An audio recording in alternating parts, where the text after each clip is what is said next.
Mylimieji klausytojai, mano senelis buvo jūreivis ir kadaise iš Afrikos parsivežė tikrą, gyvą beždžionę.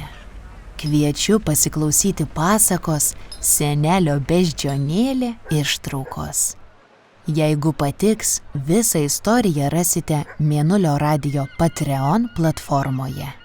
Arba, kam patogiau, paremti mūsų darbą galite ir Spotify programėlėje.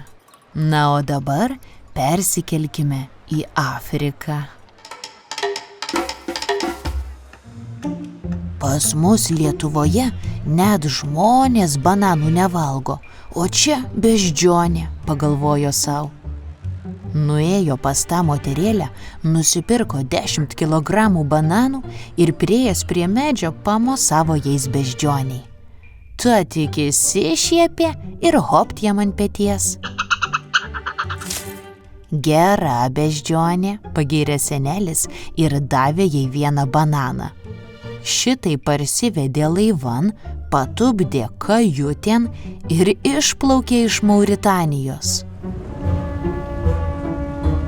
Tai stebėjosi jūreiviai, ėjo šniūrais pas senelį į kajutę ir kalbino, vaišino, kuo turėjo mažąją kontrabandą. Žinoma, iš Afrikos parsivežti beždžionių, o ypač gyvų, tai jau tikrai, kad nebuvo galima. Bet kasgi jauną jūreivį sustabdys? Ta beždžionė vis kažko norėdavo. Eidavo iš paskos ir tiesdavo delniuką. Ko nori, ko, sakydavo senelis. Tiek kartų per dieną pakartodavo ko, kad galiausiai praminė ją Kokroko. Beždžionėliai toks vardas patiko ir ji mielai į jį atsišaukė.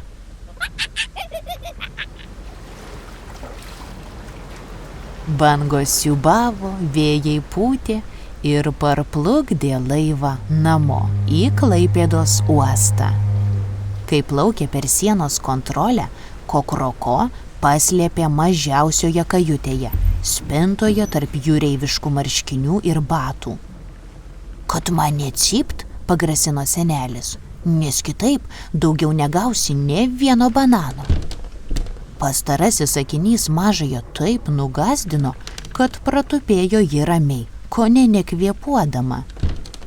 Niekas jos nepastebėjo ir taip žvėrelis atsidūrė pas senelį kaime. Kągi dabar su tavimi darysiu, Kokroko, paklausė senelis įleidęs ją trobon. Bet beždžioniai jokių nurodymų nereikėjo. Ji tuoj pat užšoko ant virtuvės stalo, o nuo ten tiesiai į kriauklę. Atsisuko čiaupą ir truputį atsigėrė. Pačepsėjo ir vupt ant krėslo pasimiegantį katiną. Tik čiupo jį už uodegos. Mau, supyko katinas ir jau norėjo drėksti beždžioniai per nosį, bet senelis laiku juodu įskyrė. Nugi žvėris, jokių man peštinių namie. Kokroko, susipažink, čia katinas Kafras, gerbti ir mylėti. Abu žvėrelius paglostė, pamaitino ir kuriam laiku jiedu aprimo, bet šnairavo viens į kitą iš padilbių. Reikės man tave išauklėti, sako senelis beždžioniai, antraip man visą trobą aukštyn galvą apversi. Kokroko tik iššiepė dantis.